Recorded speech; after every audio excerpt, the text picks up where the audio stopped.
Wer kennt diesen Vogel?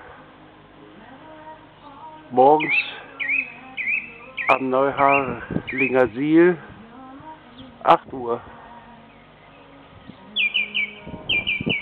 Hat eine tolle Stimme.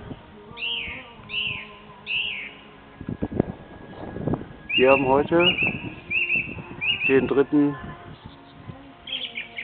April. Who knows this bird? He has a nice voice.